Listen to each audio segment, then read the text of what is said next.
بلجيكا التي قيل إنها قد تكون الحصان الأسود لكأس العالم اختارت نسور قرطاج لودية ما قبل المونديال كي تحاكي خصمها القادم منتخب الجزائر. وملعب الملك بودوان كان شاهدا على السهرة، سهرة ما إن انطلقت حتى توقفت لأكثر من 40 دقيقة، والسبب سماء بروكسل أرسلت البرد بكرم كي تنعش اللقاء، أو ربما تنعش من حضروا اللقاء.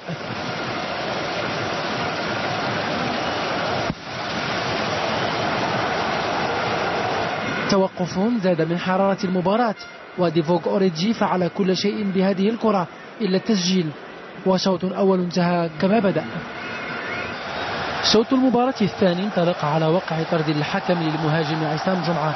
المنتخب التونسي لم يكن ذاك الخصم المطالب بتنشيط المباراة فقط، بل كان ندا للند أمام صاحب الدار.